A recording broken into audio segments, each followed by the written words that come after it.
And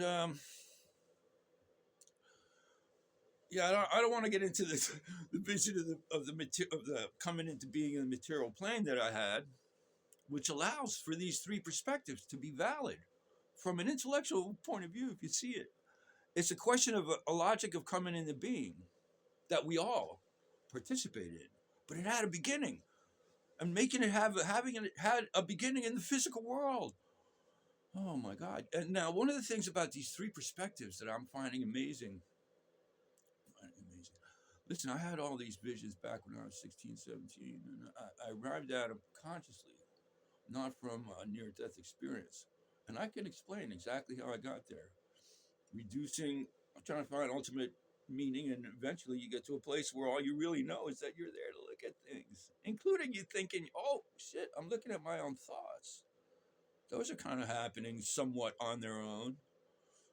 And you get way back there, and that's really where the Buddhites, you know, describe as your observer, observing the observer, even beyond that. And, you get to a place you could see your mind is kind of a biocomputer. You really can turn it loose on certain questions and kind of relax, and it'll give you the logical, reductionist or deductionist. Usually, it's like a multiple choice. Like it could be this, could be that, could be that, depending on some of the other parameters you didn't enter into the computation. But often enough, you can just relax about uh, every now and then checking in on the progress, and you guide towards conclusions that make sense. And but you're watching yourself respond emotionally and all this. You get to this very abstract place in the back of your mind, as if a one point of consciousness. And in Tibet, the Buddhites, higher version is before Buddha, the Tibetan Bon and Dzogchen, Bonpo, kind of shamanistic practices, but very austere and lucid, esoteric insights. Our essence is emptiness, our nature lucidity, our energy ever arising. Yeah, that doesn't explain anything, but it describes it pretty damn well. But then so that's just the Buddhites get you to your own connection to beingness. There's a logic of coming into being that brings this all together. And from that perspective, as what they call the blue pearl meditation, you're actually kind of watching everything from your pineal gland.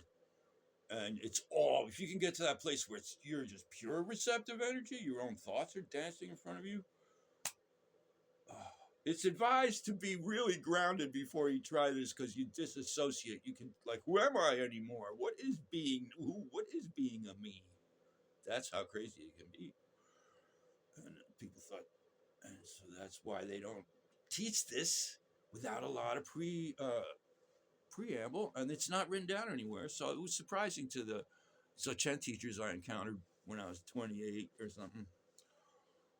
How'd you know about this? Well, I arrived at it. Does that mean I have previous lives? Yeah, I actually have seen the very detailed previous lives. I would suggest there's previous lives. And there is such a thing as a presence beyond the material plane, and that's who we are, and we have a connection to it, and that's the Buddhite and the spirit explanation, the 5-dimensional explanation, and all these people talking about all the astrology insights and a lot of other insights. A lot of I don't know how much of